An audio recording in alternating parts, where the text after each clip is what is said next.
Assalamu alaikum dear viewers. I'm your host Javed Akram and I welcome you to my YouTube channel Law Talk. आज ये हमारा अल्हम्दुलिल्लाह normal lecture है। मेरा soul purpose ये है कि आपको कानून के मुतालिक महज मालूमात नहीं देनी बल्कि आपको इसका इल्म पहुंचाना है। लोगों को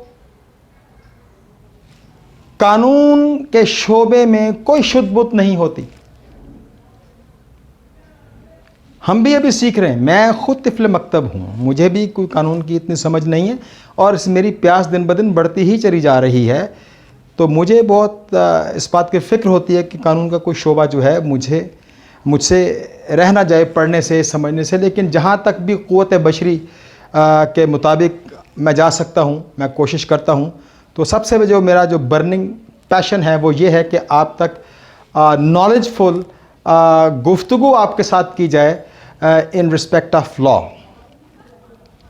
कानून बहुत बारीक चीज़ है। ये कोई ऐसा नहीं कि आपने इसको कोई हार्ड एंड फास्ट रूल्स के मुताबिक लेके चले। इसमें एक्विटी भी मौजूद है। कभी एक्विटी को भी मैं डिस्क्राइब करूँगा इन डिटेल। कानून के अंदर ज़रा सी तब्दीली हो जाए, कानून की शक्ल बदल जाती है। कानून की शक्ल बदलेगी तो इम्प्रिजनमेंट भी बदल जाएगी, या कम हो जाएगी या बढ़ जाएगी। यानी फिर नोट कर लें, कानून की अगर मैं भी साबित कर दूं, कानून की शक्ल अगर कोई इंग्रेडिएंट ऊपर नीचे हो गया, कानून की शक्ल बदल जाएगी। इसको यूं समझें जैसे कि सरगम की कोई सुर हो और उसका कोई आधा नोट, आधा सुर शार्प हो जाए या फ्लैट हो जाए, सरगम की चाल बदल जाएगी। वो ठाठ अपनी नई शक्ल इख्तियार कर जाएगा। मुमकिन है उस ठाठ से कोई राग निकल आए। इसी तरीके से कानून में भी ये बात है। मिसाल के तौर पे, अब मैं सेक्शंस में नहीं जाऊंगा और उसकी इम्प्रिजन में भी नहीं जाऊंगा। सिर्फ आपको समझाना मकसूद है कि कानून में एक इंग्रेडिएंट ज़रा बदल जाए, यानी एक सुर अपने किसी तिवर को छू ले, फ्लैट हो जाए तो शक्ल बदल जाएगी। आपने लफ्ज़ सुना है थेफ्ट, चोरी, सरका। थेफ्ट क्या है? पीपीसी का जो भी रेलेवेंट सेक्शन है उसका यही मतलब है कि एक शख्स की मूवेबल प्रॉपर्टी। प्रीएम्पशन एक्ट मैंने आपको पिछले लेक्चर में बताया था, उसमें है इमूवेबल प्रॉपर्टी, इसमें है मूवेबल प्रॉपर्टी। किसी शख्स की मूवेबल प्रॉपर्टी उसकी कॉन्सेंट के बगैर आप हासिल कर लें और बदनीयती से हासिल कर लें और उस शख्स को उसके उस कानूनी हक से महरूम कर दें, भाई ये चोरी है, ये थेफ्ट है। अब इसके अंदर एक इंग्रेडिएंट को ज़रा इसमें डाल लें।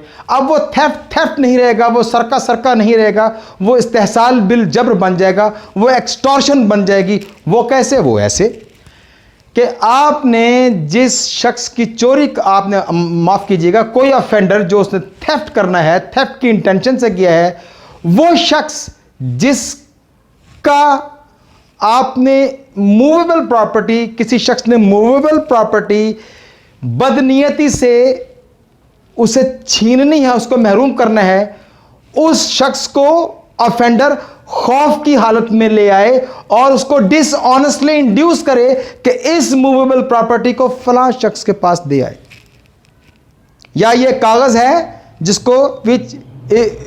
जिसको आप कन्वर्ट कर सकते हो वैल्यूएबल सिक्योरिटी में, उसको ये कहे, डिसऑनेस्टली इंड्यूस करे कि इस कागज को फलां शख्स को दे आओ, तो फिर ये थेफ्ट नहीं होगा, ये एक्सटॉर्शन होगी। यानी पहले सरका था, अब सरका बिल जब्र हो गया। देखा आपने, एक इंग्रेडिएंट बदला, थेफ्ट ने एक्सटॉर्शन की शक्ल इख्तियार कर ली। अच्छा, आगे चलें।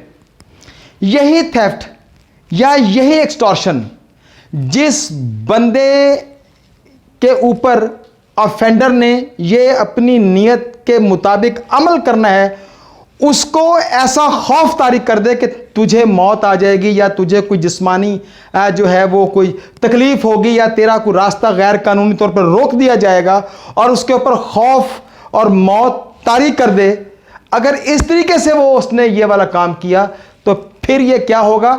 डाका जनी होगी, जिसको हम कहते हैं रॉबरी, यानी थेफ्ट के अंदर जरा सी रद्दोबदल हुई, एक्सटॉर्शन बन गई। एक्सटॉर्शन में एक इंग्रेडिएंट और शामिल हो गया, थोड़ी सी शिद्दत और आई, आधा सुर और शार्प हो गया, रॉबरी बन गई। अब रॉबरी का यही अमल अगर 5 बंदे, 5 से ज्यादा बंदे करें और एक दूसरे की एआनत करें और कहें कि हम तुझे मार देंगे, अगर ये ना किया तो हम तुझे को नुकसान पहुंचा देंगे, तेरा को रास्ता बंद कर देंगे, तेरा निकलना मुहाल कर देंगे, लेकिन शर्त यह है कि ये अमल करने में 5 या 5 से ज्यादा बंदे हों, तो फिर ये डकैती बन जाती है, डकैती बन जाती है। देखा फर्क? तो कानून को इसकी बारीक बीनियों से समझेंगे तब आप कहीं जाके इस काबिल होंगे कि कोर्ट में अपनी कोई पिटीशन दायर करें, कोई प्लेंट दायर करें, कोई लिटिगेशन में आप बड़े अच्छे तरीके से जा सकेंगे, बड़ी अच्छी समझ के साथ जा सकेंगे। अगर आप मुकदमा हार भी जाएंगे तो आपको ये साइकोलॉजिकल सेटिस्फैक्शन हासिल होगा कि भाई हम मुकदमा सही हारे हैं।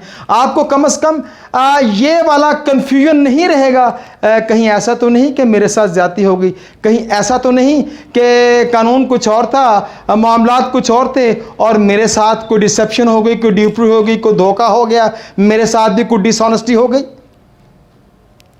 तो आपको जानना बहुत ही जरूरी है। तो आपको मैंने ये साबित कर दिया कि कानून बहुत बारीक है। अच्छा, दूसरी एक और बात मैं अक्सर अपने लेक्चर्स में कहता हूं, कानून को समझने के लिए जो मतालिब है ना, मफाहिम, उनको बिल्कुल उनकी असल शक्ल के साथ जानिए। मिसाल के तौर पर हम एक बात करते हैं, ये कानून की बात हो रही है, उसको समझने के तौर तरीके मैं आपको बता रहा हूं। मसलन एक बात है, एक चीज़ है, वो है स्टैचू। अच्छा, स्टैचू की बहुत सारी इकसाम है। एक स्टैचू तो जनाब वो है जो ओल्ड कैंपस के बाहर प्रोफेसर वूलर का स्टैचू वहाँ पे इस्तादा है, वो स्टैचू है। अब आपके जहन में ये पता लग गया कि स्टैचू क्या। अच्छा, एक स्टैचू क्या होता है जो कि कपड़ों की दुकान की जो गारमेंट सेल होते हैं उसमें जो विंडो होती है, अब जो शो केसिंग हो रही होती कपड़ों की, जैसे ये मैंने कोट लिया था तो ये एक स्टैचू नुमा एक चीज के ऊपर पहनाया हुआ था, मगर वो स्टैचू नहीं है तो वो भी स्टैचू, वो है मैनीकिन। इसी तरीके के साथ जो आप एक और स्टैचूज देखते हैं, मुन्ने मुन्ने स्टैचू जो कि धागों से कंट्रोल होते हैं, स्ट्रिंग्स के साथ, वो स्टैचू नहीं होता, वो मैरियोनेट्स होते हैं। है तो वो भी स्टैचू। एक स्टैचू वो है जो चौक में नफरत से पुतले को आग लगाई जाती है तो वो भी स्टैचू ना, वो एफिजी है। इसी तरह एक डमी है, एक ममी है, ठीक है ना। तो इस तरीके के साथ मैं कहता हूं कि कानून को समझने के लिए ऐसे डिफरेंसेस के साथ चलेंगे तो फिर कानून आपकी सही सही रहनुमाई करेगा। एक ये चीज नोट रखें, और कानून बेशुमार ऐसे कवानीन है जिसमें सिर्फ एक पॉइंट अगर आप चेंज कर दें कानून की शक्ल बदल जाएगी। मैं दोबारा इसमें आपकी सहूलत के लिए म्यूजिक का हवाला दूंगा कि बिलावल का ठाठ है, उसके मध्यम को तिवर कर दें, शक्ल बदल जाएगी। बिलावल के मध्यम को तिवर जो कर दो, बनाता है मिलके ये यमन, बनाते चलो 40 की जरा मिला के नीरे गारे सा। खुदा हाफिज़।